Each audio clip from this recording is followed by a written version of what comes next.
कितना बदनसीब हूं मैं। जवानी में माँ बाप की तकलीफ का बायस बना, उनसे उनकी खुशियां छीन ली, और बुढ़ापे में औलाद की तकलीफ का बायस बना।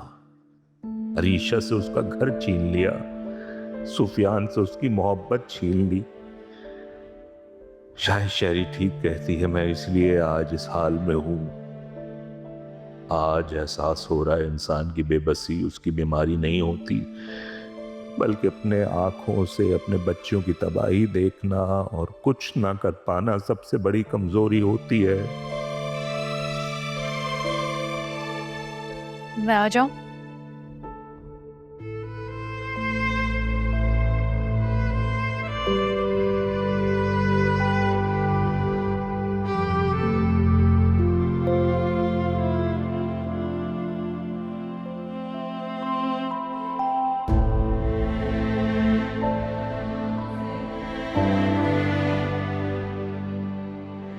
डैड,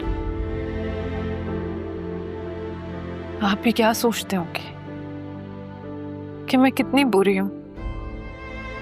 इतने दिनों से आपसे मिलने भी नहीं आई। लेकिन डैड, मेरी हिम्मत नहीं हो रही थी आपके सामने आने की, क्योंकि मुझे मालूम है कि आप मेरी वजह से इस हालत में हैं।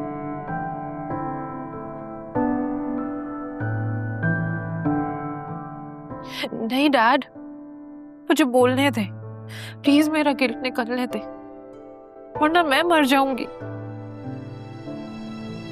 मैं सबकी मुजरिम हूं डैड, आपकी, जायशा की, भाई की।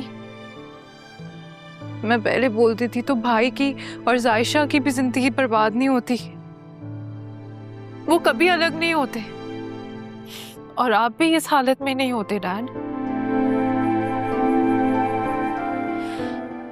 मैं मॉम को बचाने के लिए चुप रही, क्योंकि मुझे लगता था कि आप उनको घर से निकाल देंगे।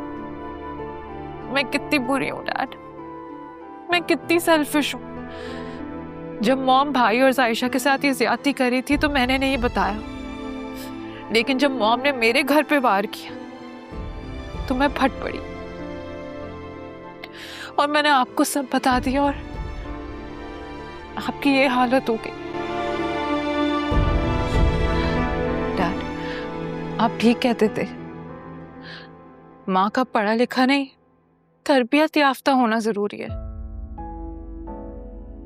तालीम से बढ़ के तरबियत होती है।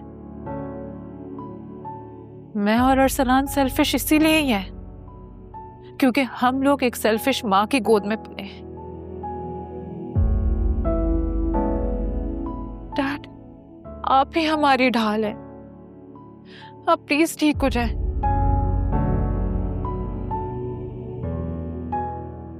और मुझे माफ कर दे,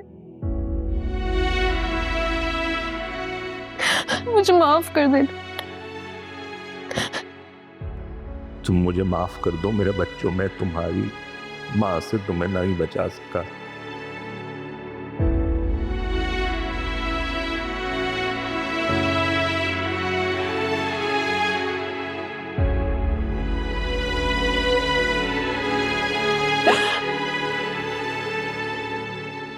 जो कुछ हुआ उसमें तुम्हारा कोई कसूर नहीं, ये सब तुम्हारी खराब तरबियत का नतीजा है।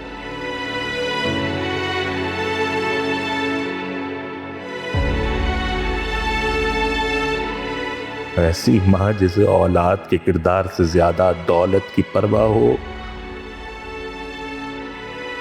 उनको ऐसे ही तबाही की तरफ घसीटती है।